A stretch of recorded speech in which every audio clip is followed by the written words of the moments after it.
وأشهد أن محمدا عبده ورسوله صلى الله عليه وعلى آله وسلم أما بعد. Kita langsungkan barakallahu fikum ayat yang ke-65. Qala al-musannif rahimahullah, qala Allahu azza wa jalla: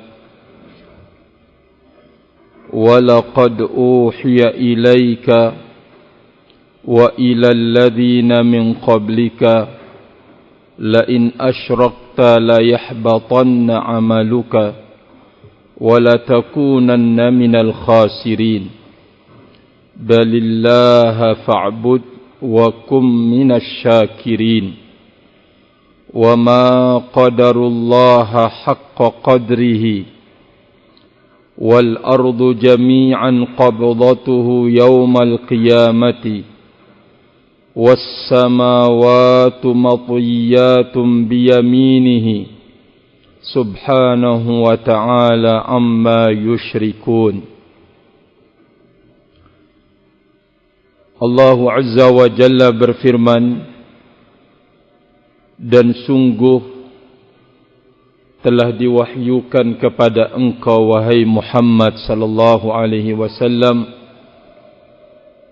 dan kepada orang-orang sebelum engkau apa bentuk wahyu Allah Azza wa Jalla.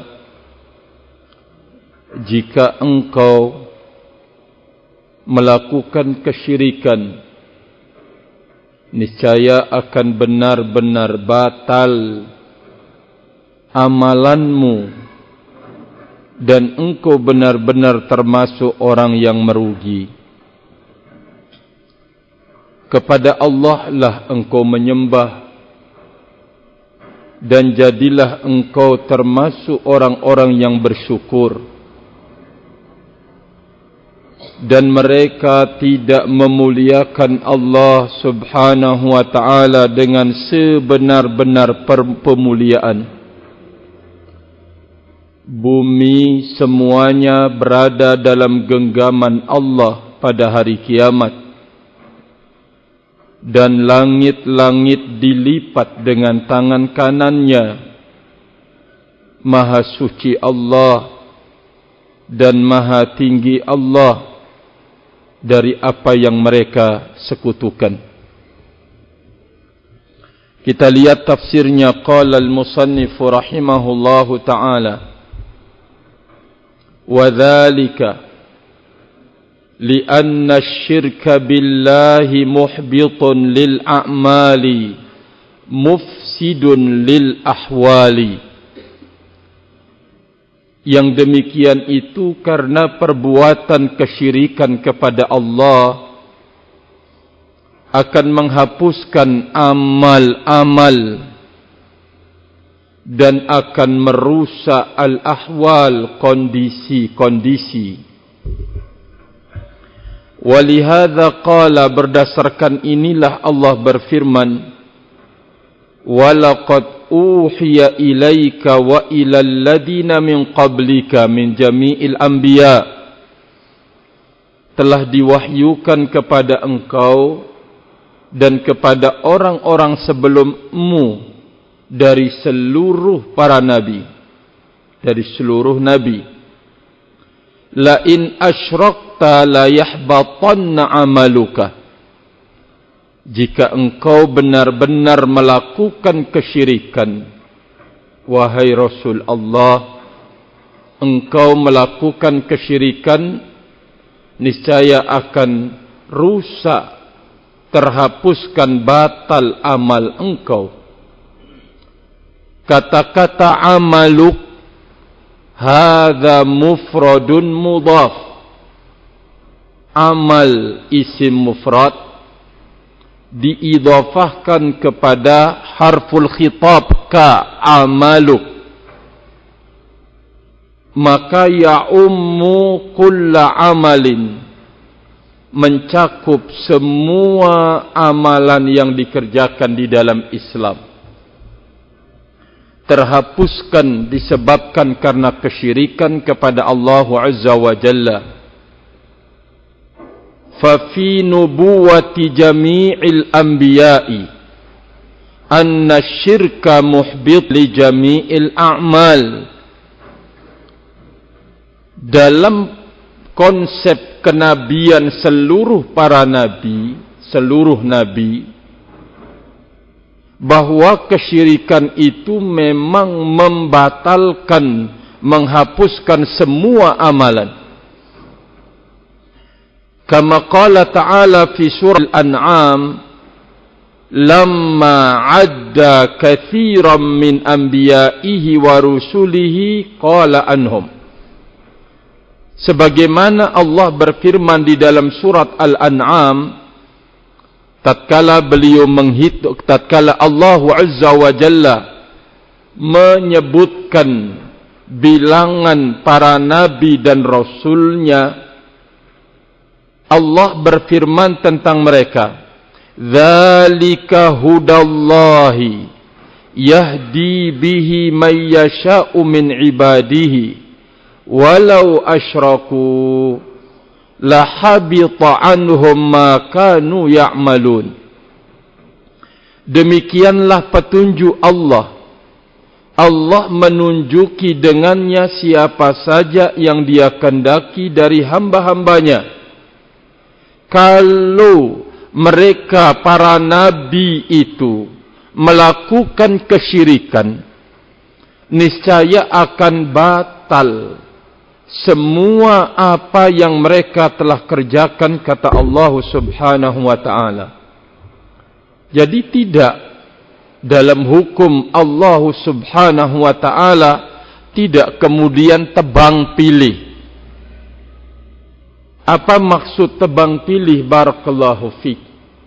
Karena ini adalah utusannya, ada barakallahu fikum keringanan misalkan. Ya, ini tebang pilih, rahimani wa rahimakumullahu jami'an. Jadi para nabi dan rasul pun kalau mereka melakukan kesyirikan, nasibnya sama dengan kita melakukan kesyirikan. Batal amal kita di dalam Islam. Demikian juga para nabi dan rasul, kalau mereka melakukan itu juga akan batal amal-amal mereka seluruhnya. Barakallahu fikum. Wala takunanna minal khasirin. Apa setelahnya? Abailda. Wala takunanna minal khasirin.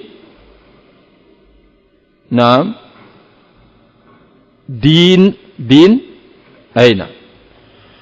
Wala takunanna minal khasirin, dan engkau benar-benar termasuk orang yang merugi. Merugi din dan juga akhirat. Agamanya merugi, akhiratnya merugi. Fabisyirki batul a'mali fabisyirki wa yastahiqqul iqaba wan nikal. Maka dengan kesyirikan itu amalan-amalan akan terhapus dan berhak untuk mendapatkan hukuman dan siksaan. Ini terkait dengan persoalan barakallahu fikum dosa kesyirikan. Mungkin rahimani wa rahimakumullahu jami'an, seseorang bisa bebas dari dosa syirik besar, belum tentu dia bisa lepas dari dosa syirik kecil. Hafidhani wa hafidhakumullah. Oleh karena itu, kita harus selalu waspada. Walaupun mungkin kita orang yang belajar kitab dan sunnah Nabi alaihi salatu wassalam, belajar kitab-kitab akidah, belajar kitab-kitab tauhid, barakallahu fikum, tidak boleh kemudian merasa aman dari kesyirikan. Seseorang akan bisa lepas dari syirik besar, belum tentu dia bisa lepas dari syirik kecil. Sebagaimana dosa-dosa kemaksiatan yang lain. dia bisa terbebas dari dosa besar, belum tentu dia terbebas dari dosa kecil. Ya, oleh karena itu barakallahu fikum, disinilah letak nilai al-inabah, kembali kepada Allah, bertaubat kepada Allah subhanahu wa ta'ala.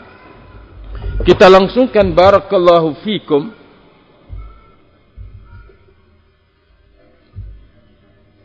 Kemudian beliau mengatakan, thumma qala balillaha fa'bud lamma akhbara annal jahilin ya'murunahu bisyirki wa akhbara an syana'atihi amarahu bil ikhlas.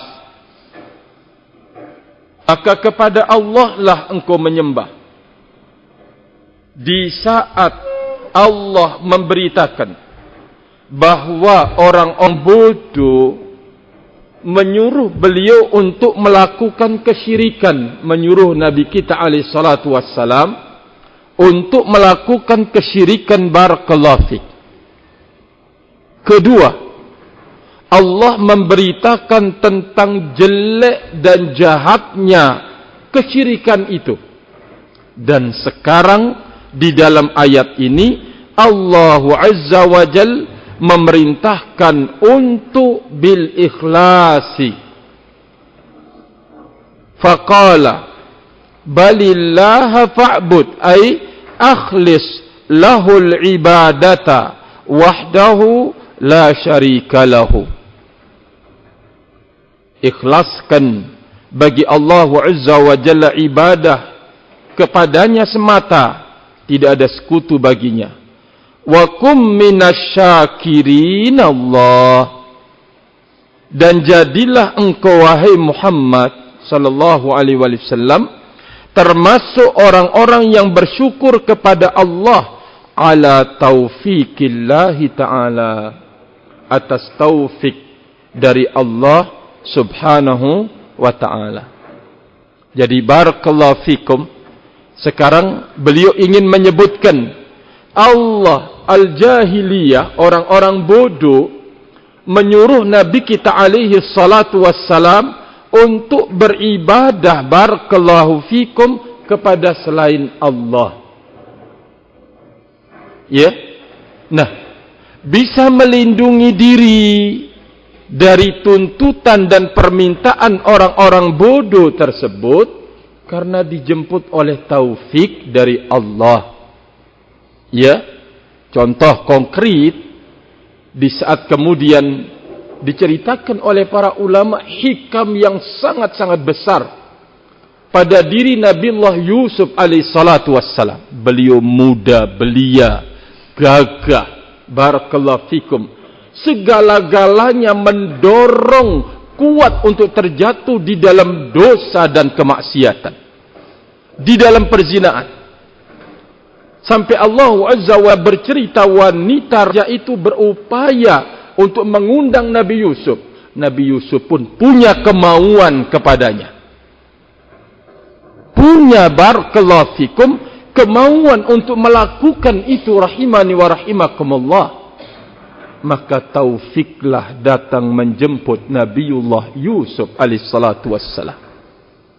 Nah, dalam semua barakallahu fikum peristiwa dan kejadian, ajakan, seruan, panggilan siapapun menuju penyimpangan, kesalahan dan kekeliruan, kita akan tidak menjawab. Ajakan dan seruan itu benar-benar harus dengan taufik dari Allah subhanahu wa ta'ala. Karena tidak menutup kemungkinan yang batil itu bisa menjadi hak dan hak itu bisa menjadi batil. Sehingga terselamatkannya kita ke dalam ajakan dari ajakan kepada kebatilan benar-benar taufik dari Allah Azza wa Jalla. Satu. Yang kedua, beliau mengingatkan perintah Allah untuk beribadah hanya kepadanya itu pun harus dengan taufik dari Allah untuk bisa melaksanakan perintah tersebut. Benar-benar taufik dari Allah subhanahu wa ta'ala. Wa kun minasyakirin Allah ala taufikillahi ta'ala. Jadi untuk beribadah hanya kepada Allah dari Nabi kita Muhammad sallallahu alaihi wasallam, benar-benar itu merupakan taufik dari Allah subhanahu wa ta'ala. Kita langsungkan, kemudian beliau menyebutkan, fakama annahu yushkaru ala ni'amid dunyah kasihatil jismi wa afiyatihi wa husulir rizki wa ghairi dhalik, kadzalik yushkaru wa yusna alaih bin ni'amid diniyati. Kata beliau, sebagaimana dia Allah Azza wa Jalla disyukuri atas nikmat duniawi seperti sehat jasmani, kemudian keselamatan dari berbagai macam malapetaka, ketiga mendapatkan rezeki dari Allah Azza wa Jalla, atau selain itu dari nikmat-nikmat duniawi, wajib kita untuk mensyukurinya. Demikian juga disyukuri Allah dan disanjung dan dipuji Dia atas nikmat-nikmat diniyah, nikmat-nikmat agama. Contoh nikmat agama itu, kat taufiqi lil ikhlasi wat taqwa. Seperti taufik, diingatkan kembali, untuk menjadi seseorang itu ikhlas kepada Allah, benar-benar harus taufik turun darinya. Sebagaimana ketakwaan seseorang bisa menjadi orang yang benar-benar bertakwa kepada Allah, juga taufik dari Allah subhanahu wa ta'ala. Ini nikmat agama yang lebih patut dan wajib kita syukuri. Kemudian beliau menjelaskan, bal ni'amud dini hiya ni'amu alal haqiqati. Kata beliau bahwa nikmat agama merupakan nikmat yang sesungguhnya. Barakallahu fiik. Nikmat agama itu merupakan nikmat yang sebenar-benar nikmat. Taufik untuk ikhlas, taufik untuk bertakwa kepada Allah subhanahu wa ta'ala. Kemudian beliau menjelaskan, wa fi tadabburi annaha minallahi ta'ala wa syukru lillahi 'alaiha salamatun min afatil ujubi. Beliau mengatakan, mengkaji dan mendalami bahwa nikmat-nikmat dunia dan agama itu datangnya dari Allah, lalu kemudian bersyukur kepada Allah atas nikmat itu, merupakan keselamatan dari mara bahaya penyakit ujub. Anda tahu ini dari Allah Azza wa Jalla, agar jangan akuisme. Barakallahu fikum. Anda dapat dunia, tahu Anda itu datangnya dari Allah. Engkau menjadi orang yang ikhlas dan bertakwa kepada Allah subhanahu wa ta'ala, misalkan, itu nikmat dari Allah subhanahu wa ta'ala. Engkau tahu itu datangnya dari Allah. Setelah engkau tahu kalau itu datangnya dari Allah Azza wa Jalla, berarti konsekuensinya engkau bersyukur atas nikmat tersebut. Nah, bila seseorang mewujudkan dirinya demikian, menampilkan dirinya demikian, yaitu tahu nikmat itu datangnya dari Allah, kemudian dia mensyukuri nikmat Allah tersebut, inilah merupakan penyelamat dari penyakit ujub. Allati tu'ridu likatsirin minal amilin. Yang penyakit ujub ini sering muncul di tengah-tengah orang yang beramal, berbuat. Barakallahu fikum. Ya, apa sih penyebabnya? Kalau muncul di tengah orang beramal itu penyakit ujub, bisa babi jahlihim, disebabkan karena kebodohan yang ada pada mereka. Ya, seseorang barakallahu fikum diberikan kekuatan fisik, dia puasa, dia bisa bekerja, berbuat dan seterusnya. Di sana ada orang yang puasa bawaannya lemas, walaupun sudah berbuka, kemudian makan sahur banyak, tapi demikian diberikan oleh Allah Azza wa Jalla.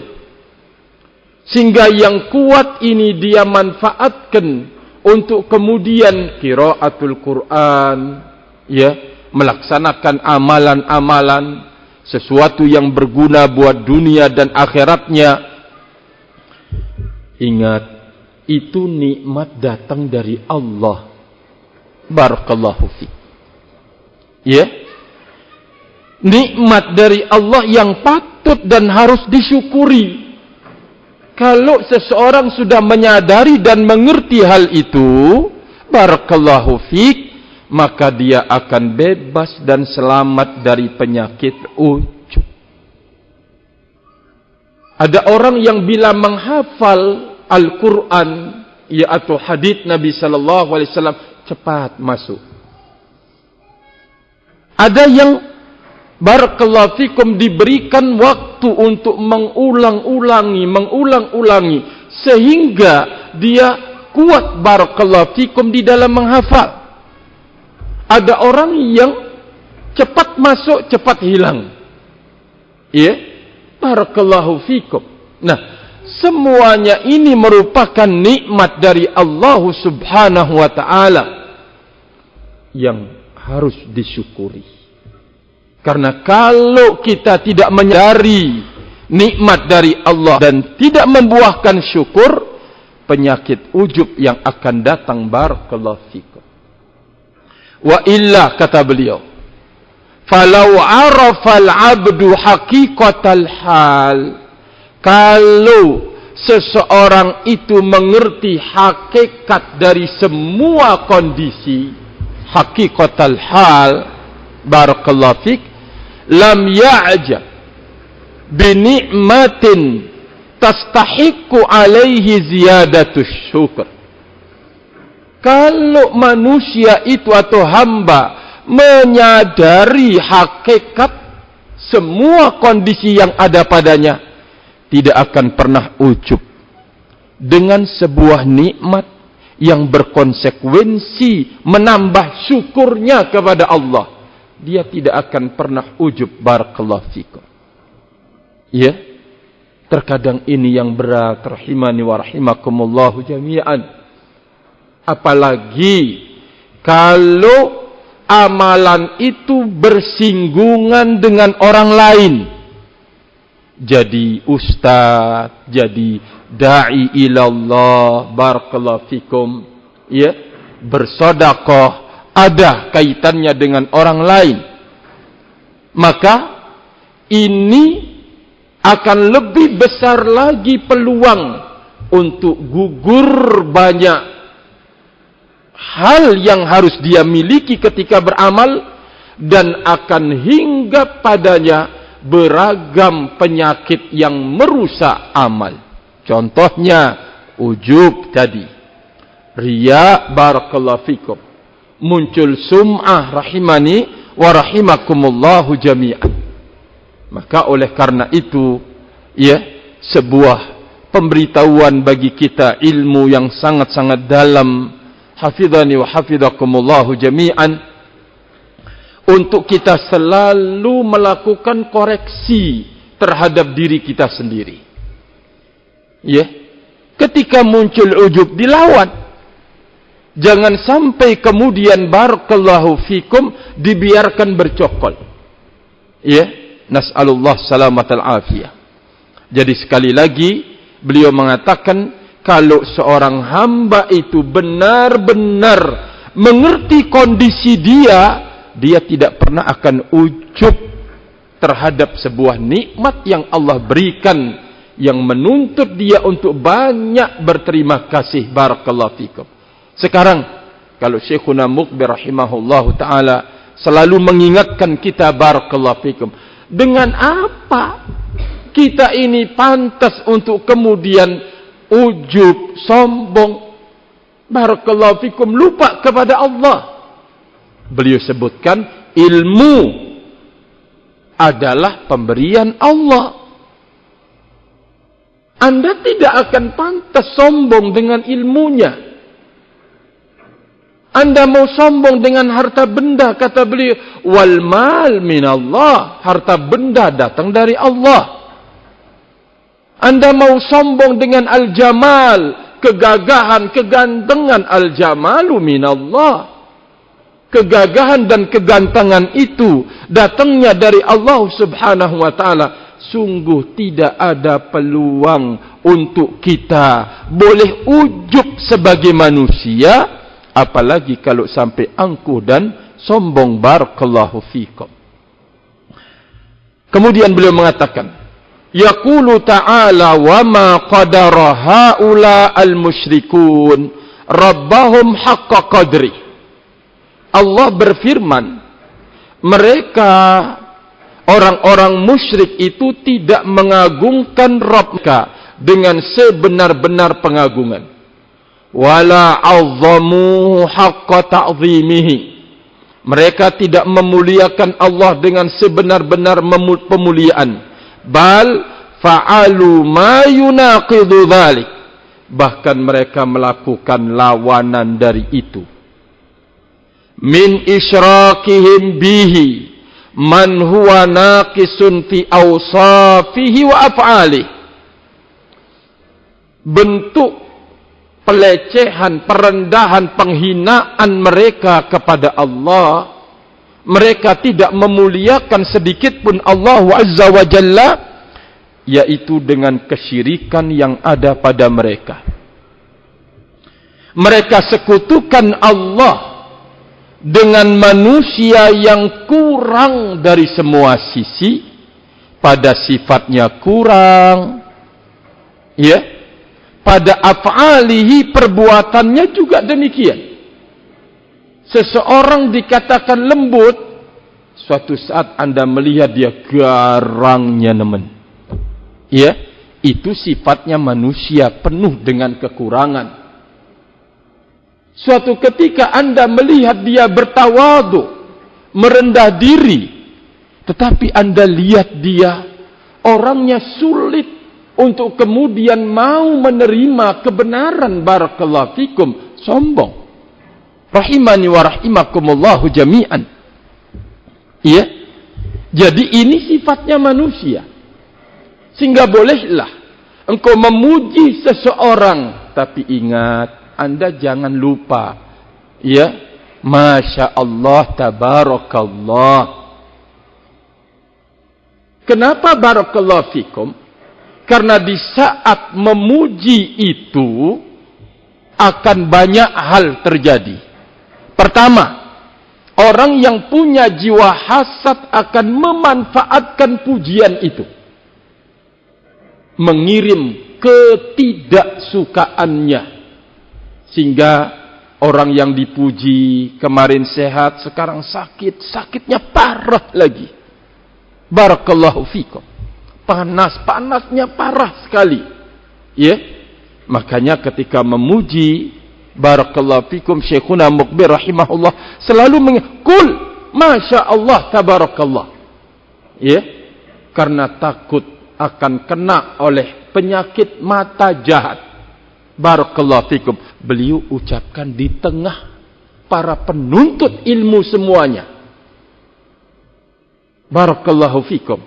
Maksudnya bahwa penyakit ini akan bisa datang dari orang yang punya jiwa hasad, walaupun dia penuntut ilmu, walaupun dia da'i ilallah, akan dimanfaatkan oleh syayatin. Barakallahu fikum. Maka tidak pantas Allah disekutukan dengan manusia yang penuh kekurangan sifat-sifatnya, perbuatan-perbuatannya.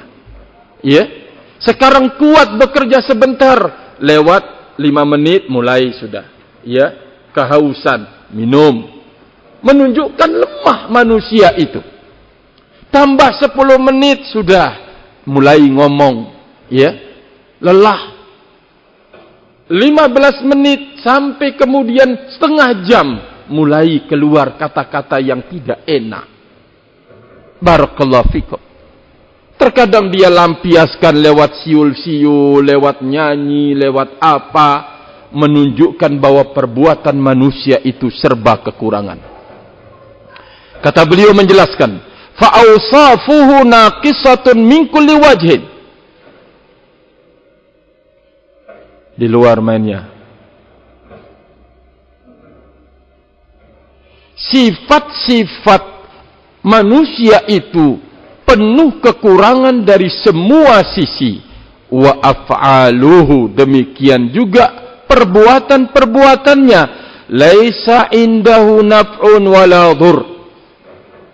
Manusia itu tidak bisa mendatangkan manfaat buat dirinya, dan juga tidak pula bisa menolak mudarat. Barakallahu fiik. Wala ata wala mana'. Tidak pula memberi dan tidak pula mampu mencegah. Wala yamliku minal amri syai'a. Inilah dia hakikat manusia, tidak punya apa-apa. Barakallahu fiik. Mungkin orang tua marah, saya yang telah memberikan kamu duit, membesarkan kamu. Oh maaf, kalimat ini salah.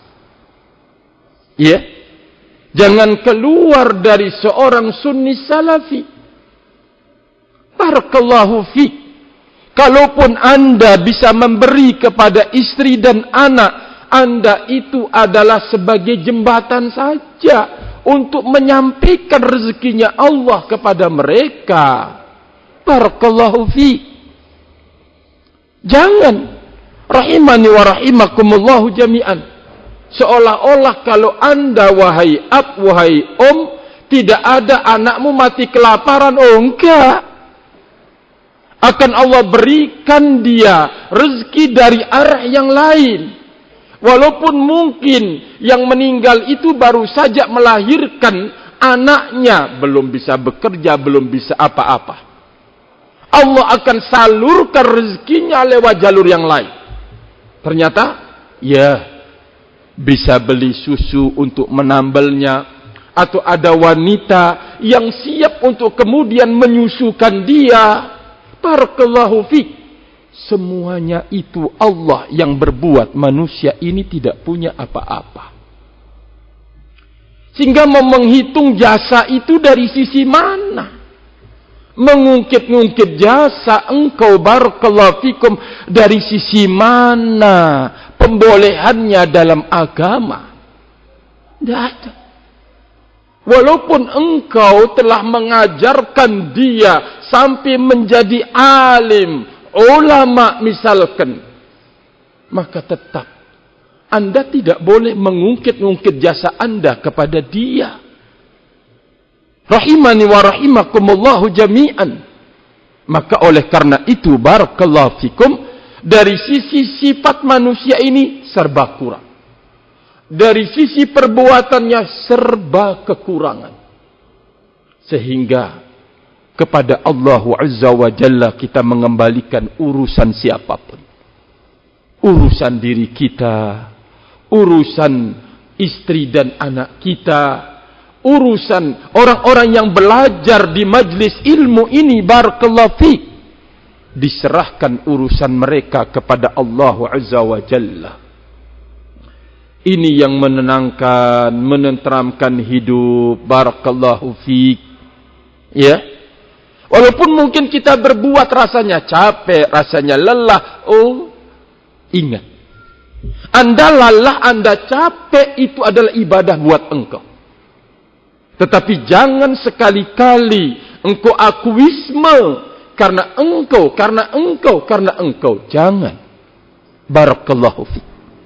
Manusia itu dalam perbuatannya tidak memiliki apa-apa. Nah, kejahatan kaum musyrikin yang tidak menghormati Allah Azza wa Jal, fasawwaw hadzal makhluqan naqisa bil khaliqir rabbil azim. Kejahatan kaum musyrikin terhadap Allah, mereka menyamakan makhluk yang serba kurang ini dengan pencipta Rabb yang maha agung. Alladzi min 'azamatihil bahirati wa qudratihil qahirati anna jami'al ardi yaumal qiyamati qabdatun lirrahman. Allahu akbar.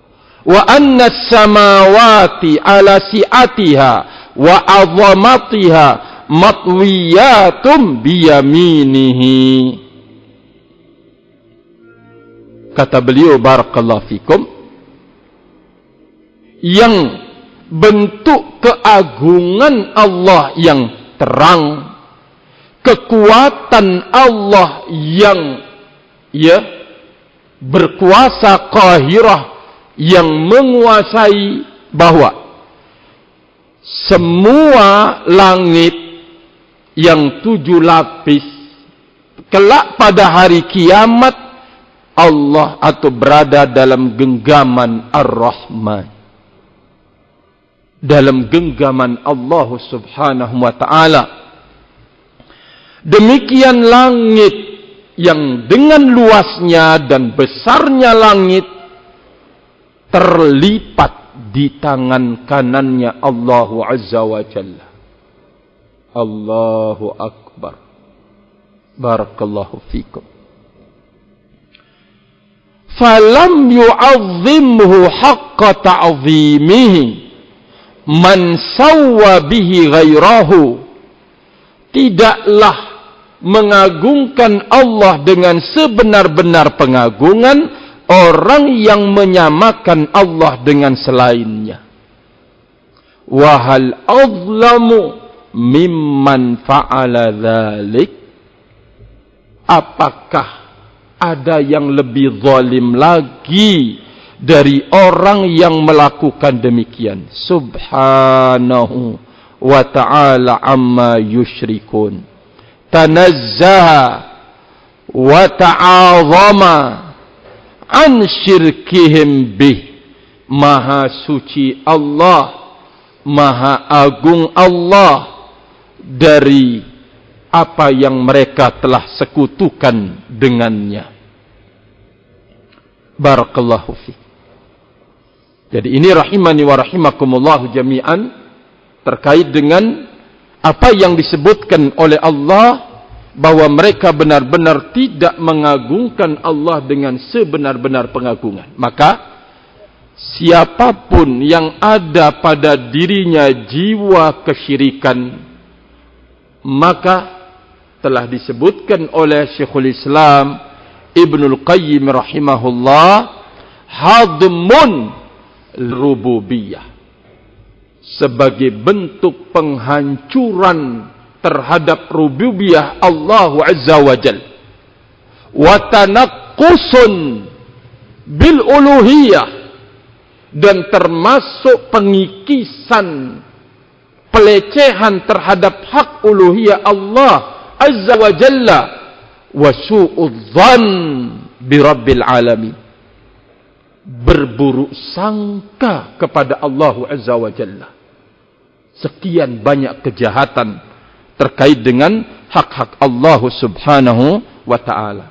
Maka oleh karena itu, unsuhu nafsi wa iyyakum, mari kita bersama-sama terus belajar akidah, belajar tauhid, belajar kitabullah dan sunnah Nabi alaihi salatu wassalam untuk melindungi dan menjaga diri kita sendiri. Cukup buat kita kenali diri kita salah, lalu kemudian kita kembali bertaubat kepada Allah Azza wa Jalla. Seseorang seperti ucapan Syekhul Islam Ibn Taimiyah tidak akan mungkin membuka pintu tobat tanpa dasar ilmu.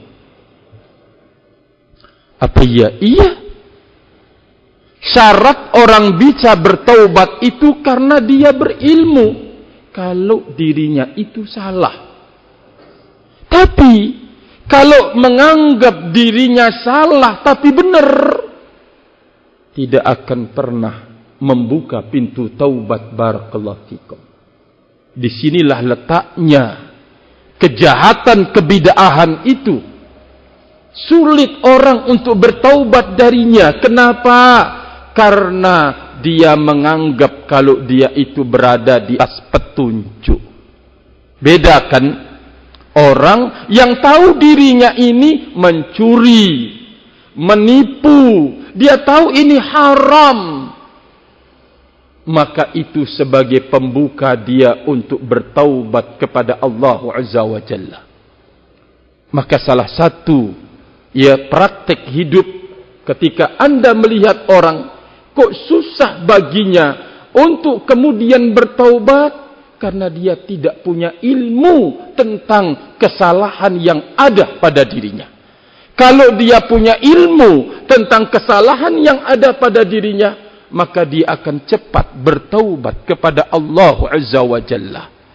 Ya, maka di saat dia menganggap dirinya itu benar, maka tidak akan pernah mau dia bertaubat kepada Allah Subhanahu wa ta'ala.